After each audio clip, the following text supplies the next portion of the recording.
Vladimir Putin ने रूसियों को लंबे युद्ध के लिए तैयार रहने और उन्हें सैन्य प्रचार से भर देने का आदेश दिया। उन्होंने कहा कि यूक्रेन और पश्चिम के खिलाफ युद्ध तेज करने का दबाव है, लेकिन रूस आक्रांता नहीं है, बस दुश्मनों से अपनी रक्षा कर रहा है। और सबसे महत्वपूर्ण बात, व्लादिमीर पुतिन ने रूसी संघ की स्टेट ड्यूमा से कम अगले 3 वर्षों तक पूर्ण युद्ध के लिए पैसे खोजने की मांग की। अगले 3 वर्षों के बजट की तैयारी में सैन्य खर्च प्राथमिकता बना रहेगा। आज रूस के राष्ट्रपति व्लादिमीर पुतिन ने इस पर बयान दिया, और इससे पहले कल व्लादिमीर पुतिन ने कई बयान दिए जिनसे एक स्पष्ट दिशा बनती है। युद्ध बंद नहीं करना चाहिए, बल्कि इसे और तेज करना चाहिए, और सबसे पहले अपने ही रूसी नागरिकों के दिमाग में। शब्दशः व्लादिमीर पुतिन ने एक दिन पहले 9 सैनिकों से यह कहा, हमें इसकी जरूरत है और मैं हमेशा इसके बारे में सोचता हूं। हमें समाज और लोगों की चेतना में उस काम की महत्ता भरनी है जिसकी आप सेवा कर रहे हैं। फिर उन्होंने एक अलंकारिक सवाल भी जोड़ा, इस वक्त आप जो कर रहे हैं उससे ज्यादा जरूरी क्या हो सकता है? कुछ भी नहीं। यानी व्लादिमीर पुतिन ने कहा कि रूसियों के दिमाग में यह विचार भरने चाहिए कि उनकी जिंदगी में सबसे अहम चीज ये खूनी जंग है और कुछ भी नहीं, इससे ज्यादा जरूरी कुछ नहीं है। साथ ही व्लादिमीर पुतिन ने इस जंग की जिम्मेदारी यूक्रेन और पश्चिमी देशों पर डाली। उन्होंने नौसेना से रूसी टैंकरों की शैडो फ्लीट पर कब्जा करने वालों के खिलाफ सख्ती की मांग की। उन्होंने इसे समुद्री डकैती जैसा कहा, और न जाने क्यों उन्होंने सभी रूसियों के जैक्स डेटा तक सैन्य भर्ती कार्यालयों की पहुंच खोल दी। इसी दौरान स्टेट ड्यूमा में पिछले कुछ दिनों में दूसरी बार सभी से इन अफवाहों पर भरोसा न करने का आग्रह किया गया, खासकर लामबंदी की तैयारियों की अफवाहों पर। आइए अब हम सब इस पर चर्चा करें। मेरा नाम अलेक्सी पेची है। शुरू करने से पहले कृपया इस YouTube चैनल को सब्सक्राइब करें। हम 3 लाख सब्सक्राइबर की ओर बढ़ रहे हैं, इसलिए मैं आपकी हर सदस्यता के लिए आभारी रहूंगा। तो चलिए इस एपिसोड की शुरुआत व्लादिमीर पुतिन के उस कथन से करते हैं जिसमें उन्होंने रूसियों की चेतना को युद्ध से भर देने का आह्वान किया। यह बयान पहली नजर में आप जानते हैं देशभक्ति और एकता के बारे में लगता है, लेकिन असल में यह समस्या को स्वीकार करना है। आइए थोड़ा सा पीछे हटते हैं और इस पूरी स्थिति को थोड़ा अलग नजरिए से देखते हैं। अगर 12 साल की जंग के बाद, और मैं याद दिला दूं पुतिन ने यूक्रेन के खिलाफ जंग 2014 में शुरू की थी, तो अगर यूक्रेन के खिलाफ 12 साल की जंग के बाद भी व्लादिमीर पुतिन को लोगों के दिमाग में युद्ध की अहमियत भरने की मजबूरी हो गई है, इसका मतलब है कि खुद ब खुद लोगों का दिमाग युद्ध से भरा हुआ नहीं है। और व्लादिमीर पुतिन को इस बात का बेहद डर है कि कहीं उसके अपने नागरिक ये ना कह दें कि उन्हें युद्ध की कोई जरूरत नहीं है। प्रचार जो काम करता हो, उसे व्लादिमीर पुतिन की ऐसी सार्वजनिक अपीलें नहीं करनी पड़ती कि रूसियों के दिमाग में युद्ध डाले। और आंकड़े भी इसे साबित करते हैं। लेवाड़ा सेंटर के अनुसार 64% रूसी मानते हैं कि सरकार को शांति वार्ता शुरू करनी चाहिए। यानी करीब 2/3 समाज युद्ध को और बढ़ाना नहीं चाहता, बल्कि युद्ध का अंत चाहता है। लेकिन यह नहीं कि वे बहुत शांतिप्रिय है, क्योंकि यूक्रेन के हमलों ने तेल रिफाइनरियों और वाइल्डबेरीज के गोदामों को निशाना बनाकर खुद रूसियों को नुकसान पहुंचाया है, हर रूसी को। लेकिन पुतिन को इसकी परवाह नहीं है। वो रूसियों के दिमाग में युद्ध भरने की अपील करता है। यही वो मानसिकता है जिसके खिलाफ पुतिन उनकी चेतना को युद्ध से भरने की मांग करता है। यानी असल में वो अपनी ही जनता की थकान से लड़ रहा है। रूसियों को और प्रोपेगेंडा से भरना जरूरी है, क्योंकि अब और भी ज्यादा कमर कसनी पड़ेगी। इस कमर कसमे को सही ठहराना भी जरूरी है। बजट तैयार करते समय सैन्य खर्च प्राथमिकता बना रहेगा रूस के अगले 3 सालों के लिए। ये बात सोमवार को रूसी संघ के राष्ट्रपति व्लादिमीर पुतिन ने कही। राज्य ड्यूमा के सांसदों के साथ बैठक में पुतिन ने पश्चिमी देशों पर रूसोफोबिक मशीन को चालू करने और प्रतिबंधों के मामले में विश्व रिकॉर्ड बनाने का आरोप लगाया। और उन्होंने कहा कि कोई भी कभी भी रूस की जनता को झुका नहीं सकता। वैसे इसके बाद उनके प्रवक्ता पेस्कोव भी बाहर आए और उन्होंने भी बताया कि देश कितना एकजुट है। रूसी जनता अपने एकजुट जोश में लड़ने, मारने और जैसा कि वो कहता है जीतने के लिए तैयार है। कुल मिलाकर आप समझ सकते हैं कि अभी कोशिश की जा रही है कि रूसी समाज को ज्यादा से ज्यादा उकसाया न जाए, फिर वे पुतिन का उदाहरण देंगे। हमारी राजनीतिक व्यवस्था, सत्ता के संस्थान पूरी तरह से रूसी संघ के संविधान के अनुसार संप्रभु सिद्धांतों पर बनाए जा रहे हैं। देश की रक्षा के लिए वे समाज के साथ मिलकर हर शत्रुतापूर्ण कदम का जवाब देने में सक्षम हैं। असल में उन्हें युद्ध के लिए तैयार किया जा रहा है। तो 2026 के बजट कानून में रूसी संघ की सरकार ने शुरू में लगभग 13 ट्रिलियन रूबल का प्रावधान किया था। राष्ट्रीय रक्षा मद के तहत 13 ट्रिलियन रूबल।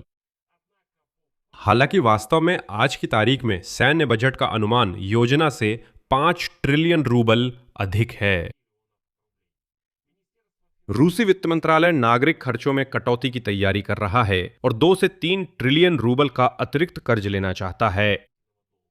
सीधे शब्दों में कहे तो अब राज्य बजट के किसी भी खर्च की श्रेणियों में अधिकतम कटौती की जाएगी ताकि सारा पैसा युद्ध में लगाया जा सके। अगर आपके पास कोई सामाजिक सुरक्षा है तो उसे काट दिया जाएगा, हटा दिया जाएगा, और अगर वहां कुछ और है, मुझे नहीं पता, तो उसे भी कुछ भुगतान कम किए जाएंगे। अगर सड़क या पुल बनाने के पैसे हैं तब भी न सड़क बनेगी न पुल, सिर्फ युद्ध होगा। ये भी उल्लेख करना चाहिए कि जो कुछ हो रहा है उसका संदर्भ क्या है। युद्ध, जिसे रूस में आधिकारिक तौर पर विशेष सैन्य अभियान कहा जाता है, अब पहले विश्व युद्ध में सोवियत संघ की भागीदारी और दूसरी विश्व युद्ध से भी अधिक समय तक चल चुका है। Washington centre for strategic and international studies के अनुसार जून 2026 तक रूसी सेना की हानि 14 लाख लोगों तक पहुंच गई, जिसमें 44,50,000 शामिल है, जिनमें से लगभग 5 लाख मारे गए। ऐसे माहौल में युद्ध का महत्व समझाने की अपील बाद में नुकसानों को सही ठहराने जैसा लगता है। जैसे कि हाँ, ये रूसी वान्य मारे गए, लगभग 500,000 रूसी इवान मारे गए। लेकिन सुनिए, आपको इस पूर्ण युद्ध की अहमियत हमेशा ध्यान में रखनी चाहिए। पुतिन की भविष्य संबंधी बात और उनकी जुबान फिसलना बहुत कुछ दर्शाता है। उन्होंने कहा कि युद्ध कभी न कभी खत्म हो जाएगा, लेकिन वह एकता की भावना जो उनके अनुसार आज बनी है, उसे किसी तरह बनाए रखना होगा। युद्ध के अंत की बात करते हुए भी वह तुरंत चर्चा को इस ओर ले जाते हैं कि समाज की यह लामबंद स्थिति युद्ध के बाद भी कैसे बनी रहे। और ये रहा एक और संकेत कि व्लादिमीर पुतिन सच में इस बात से डरते हैं कि रूसी लोग उनका समर्थन करना छोड़ सकते हैं। व्लादिमीर पुतिन अचानक बहाने बनाने लगे और दावा किया कि रूस ने युद्ध शुरू नहीं किया और युद्ध की जिम्मेदारी यूक्रेन और पश्चिम पर डाल दी। इसके अलावा उन्होंने रूस को यूक्रेन की क्षेत्रीय अखंडता का एकमात्र गारंटर कहा, जिसे कीव ने उनके मुताबिक दुश्मन बताया। आलोचनात्मक रूप से देखा जाए तो यह बयान बिल्कुल भी तथ्यों की कसौटी पर खरा नहीं उतरता। मुझे नहीं पता इसके लिए कितनी बेवकूफी चाहिए या पता नहीं कितना अनपढ़ इंसान होना चाहिए जो इस पर विश्वास कर ले। चलो ऐसे करते हैं, 2014 का साल भूल जाते हैं, सिर्फ युद्ध के पूर्ण पैमाने वाले दौर को लेते हैं। फरवरी 2022 में रूस ने ही यूक्रेन पर पूर्ण पैमाने पर आक्रमण शुरू किया। उसने मिसाइल हमले किए और अपने सैनिकों को पड़ोसी संप्रभु देश के क्षेत्र में भेजा। यूक्रेन की तरफ से रूस पर ना तो कोई सैनिक गया, ना कोई गोला दागा गया और ना ही कोई गोली चली, एक भी नहीं। रूस हमला कर रहा है और खुद को यूक्रेन की क्षेत्रीय अखंडता का गारंटर कहना। रूसी सेना यूक्रेन के कुछ हिस्सों पर कब्जा कर रही है और पुतिन सार्वजनिक रूप से नए क्षेत्र की मांग कर रहे हैं। यह शब्दों और कार्यों में सीधा विरोध है। हमने शुरू नहीं किया वाला फॉर्मूला एक सामान्य प्रचार तकनीक है जिसमें जिम्मेदारी पीड़ित पर डाल दी जाती है। यह सबसे जरूरी बात नहीं है। मैं क्यों कह रहा हूं कि पुतिन सच में डर रहा है? वो अभी डर के मारे पैंट गीली कर रहा है। आइए याद करें, फरवरी 2022 में जब यूक्रेन पर पूरी तरह से हमला हुआ, पहले ही दिन गंजा कमीना व्लादिमीर पुतिन ऐसे ही बैठा था,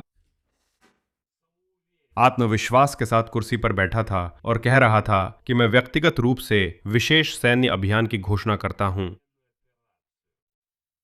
फिर वो यूक्रेनी सैनिकों से संबोधित हुआ और ऐसा ही बोल रहा था। उसके प्रचारक रूसी टीवी चैनलों पर कहते थे कि यूक्रेन के पास कुछ नहीं, 2 से 3 दिन में सब खत्म होकर कीव पर कब्जा हो जाएगा, कीव गिर जाएगा, और इसी तरह आगे। ये शुरुआत थी और लगभग 5 साल बाद पुतिन, माफ कीजिए, डर के मारे पैंट गंदी कर बैठे और कहते हैं कि हमने तो इसकी शुरुआत नहीं की थी। नहीं, आप क्या कह रहे हैं? हमने तो शुरुआत नहीं की थी, ऐसा मत सोचिए। ये मैंने शुरू नहीं किया था, ये सब यूक्रेन और पश्चिम ने किया है, और हम तो बस अपनी रक्षा कर रहे थे। यूक्रेन पर हमला करते समय भी हम अपनी रक्षा कर रहे थे। रूस वासियों, ऐसा मत सोचिए कि हमने हमला किया है। नहीं, मुझे युद्ध शुरू करने का दोष ना दें, उन्होंने शुरू किया था, हम सिर्फ अपनी रक्षा कर रहे थे।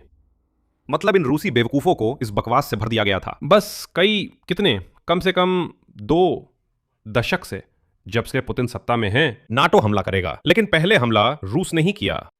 यह भी दर्शाता है कि यह बयान तब आया जब कजाकिस्तान के राष्ट्रपति कासिम जोमार्ट तोकायेव ने पुतिन को युद्ध को स्थगित करने का प्रस्ताव दिया और कहा, उद्धरण, इस संघर्ष की प्रकृति कजाकिस्तान के लिए भी स्पष्ट नहीं है। यहां तक कि सीएसटीओ के साझेदार भी इस युद्ध की तर्क नहीं समझते। और पुतिन जवाब में जैसे उसे कोने में धकेला जा रहा है समझते हुए। तोकायेव के बयान के बाद रूसी समाज का एक हिस्सा सच में सोचने लगा, इस युद्ध का तर्क क्या है, हमें इसमें क्यों घसीटा गया, हम क्या चाहते थे। पुतिन कहते हैं, हमने ये शुरू नहीं किया, हम सिर्फ अपनी रक्षा कर रहे थे। कामरेड, रूसी संघ की सशस्त्र सेनाओं के सर्वोच्च सेनापति, गार्ड ऑफ ऑनर, आपके आगमन के सम्मान में पंक्तिबद्ध किया गया है। गार्ड कमांडर लेफ्टिनेंट जोमोव इस पर ऊपर आपका स्वागत करते हैं। परंपरा तो परंपरा होती है। हम शुभकामनाएं देते हैं कामरेड सर्वोच्च सेनापति, रूसी सशस्त्र बलों के संघ के कामरेड सर्वोच्च सशस्त्र बलों के, बधाई हो।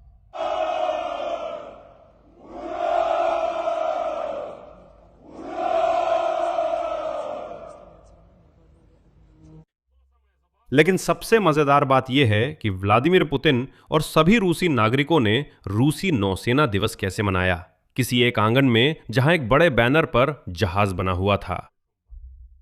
न समुद्र किनारे, न समुद्र में, न क्रूजर पर, बल्कि किसी छोटे से अजीब से आंगन में। मुझे पूरा यकीन है कि ये जो बड़ा सा बैनर लगाया गया था वो खास तौर पर इसलिए लगाया गया था कि खैर भगवान न करे कोई ड्रोन या दूसरी आंखें ये न देख लें कि वहां गंजे बोने को लाया गया। इसी आंगन में व्लादिमीर पुतिन ने प्रशांत, उत्तरी, बाल्टिक और काला सागर बेड़ों और कैस्पियन फ्लोटिला के कमांडरों से कहा कि वे पश्चिमी देशों की रूसी जहाज कब्जे की कोशिशों का डट कर मुकाबला करें। सावधानी से काम करना जरूरी है, अंतर्राष्ट्रीय समुद्री कानून का पालन करते हुए, लेकिन मजबूती से, क्योंकि समुद्री डकैती से ऐसे ही निपटना चाहिए। यहां संदर्भ महत्वपूर्ण है जो पुतिन के इस बयान को समझाता है। इससे कुछ समय पहले यूरोपीय संघ ने प्रतिबंधों के तहत सदस्य देशों को छाया बेड़े के जहाजों से तेल जब्त करने और बेचने की अनुमति दी थी, जो रूस के खिलाफ लगाए गए प्रतिबंधों का उल्लंघन करते हैं। यानी व्लादिमीर पुतिन की समुद्री डकैती से लड़ने की मांग पश्चिमी देशों द्वारा टैंकरों को जब्त करने की कार्रवाई पर प्रतिक्रिया है। रूस इन्हीं से तेल प्रतिबंधों को दरकिनार करता है। और यहां पर भाषण का तरीका समझ में आता है। प्रतिबंधों का पालन करवाने की कार्रवाई को पुतिन समुद्री डकैती घोषित करते हैं और खुद प्रतिबंधित छाया बेड़े को वैध रूसी जहाजों के रूप में पेश किया जाता है, जिन्हें बचाना जरूरी है। इसके साथ ही पुतिन खुद अंतर्राष्ट्रीय समुद्री कानून के दायरे का जिक्र कर बैठते हैं, जो इस स्थिति की कमजोरी को समझने का संकेत देता है। वो समझते हैं कि वो वास्तव में ऐसी स्थिति में हैं जिसमें ऐसे बयान देना बहुत उपयुक्त नहीं है। लेकिन शायद सिर्फ मौत ही इस सनकी व्लादिमीर पुतिन को रोक सकती है। पुतिन ने एक आदेश पर हस्ताक्षर किए जो सभी रूसियों के नागरिक स्थिति अभिलेखों के एकीकृत राज्य रजिस्टर तक सैन्य भर्ती कार्यालयों को पहुंच प्रदान करता है। रूस संघ की सेना के रक्षा मंत्रालय और सैन्य इकाइयों के कमांडरों को असल में इस नागरिक स्थिति रजिस्टर तक पहुंच मिल गई है, ताकि पुतिन की लामबंदी घोषणा पर रूसियों को ढूंढना आसान हो। असल में यह लामबंदी के लिए तकनीकी ढांचे का निर्माण है, क्योंकि जब जैक्स के डेटा तक पहुंच होगी, इससे सैन्य भर्ती कार्यालयों को नागरिकों की पूरी और ताजा जानकारी मिलती है। कौन कहां रहता है, किसकी उम्र क्या है, वैवाहिक स्थिति क्या है, कितने बच्चे हैं और इसी तरह की सारी जानकारी। ये लोगों की तलाश और लामबंदी को आसान बनाता है। और यहीं पर खुद रूसी सत्ता के भीतर एक महत्वपूर्ण विरोधाभास पैदा होता है। बल्कि ये विरोधाभास नहीं है, ये रूसियों को शांत करने की कोशिश है। जब तक पुतिन लामबंदी के लिए ढांचा खड़ा कर रहे हैं, रूसी संघ की स्टेट ड्यूमा एक हफ्ते में दूसरी बार कह रही है कि लामबंदी की अफवाहों पर विश्वास न करें।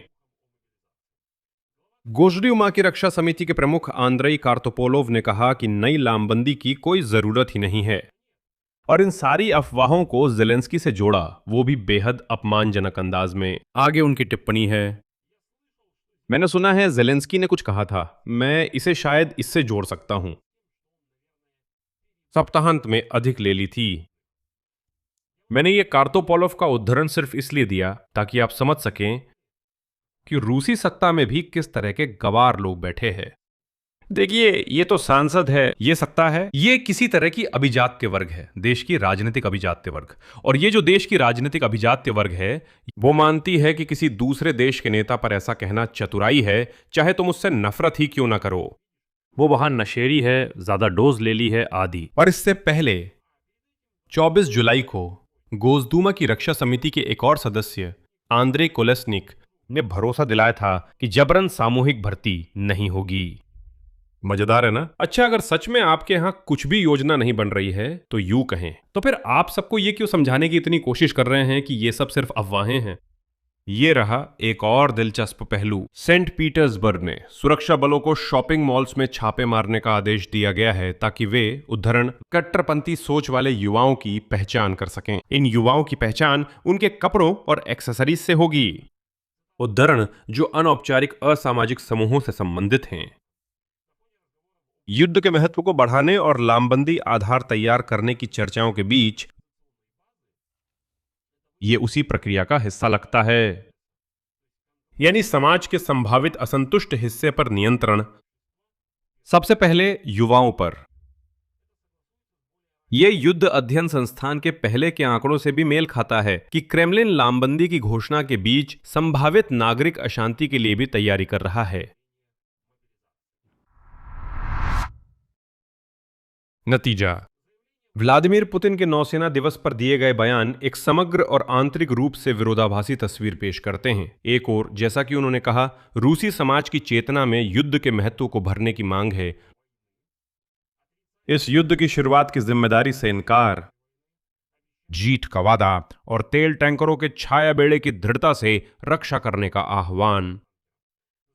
दूसरी ओर, यह बयानबाजी सैन्य भर्ती कार्यालयों को सिविल रजिस्ट्री कार्यालय के डेटा तक पहुंच दिलाने की तैयारी से जुड़ी है। मोर्चे पर कैदियों को भेजने का कानून, युवाओं पर शॉपिंग मॉल्स में छापेमारी की घोषणाएं आदि। इस समय मुख्य विरोधाभास यह है कि सरकार सार्वजनिक रूप से ड्यूमा के सांसदों के माध्यम से लामबंदी से इनकार कर रही है, लेकिन साथ ही वह उसी लामबंदी को लागू करने के लिए व्यवस्थित रूप से बुनियादी ढांचा तैयार कर रही है। और व्लादिमीर पुतिन की यह मांग कि लोगों में युद्ध की अहमियत गहराई से बैठाई जाए, इस तथ्य के बीच कि 64% रूसी वार्ता चाहते हैं, यह मानना है कि समाज युद्ध से थक गया है। पुतिन युद्ध तेज करने की मांग इसलिए कर रहे हैं क्योंकि अब मोर्चे पर भी और घरेलू मोर्चे पर भी उत्साह घट रहा है। भारी पैसे और अनुबंध के बावजूद मरने को तैयार स्वयंसेवकों की संख्या कम है। इसीलिए यूक्रेन के लंबी दूरी के हमले जारी रहने चाहिए।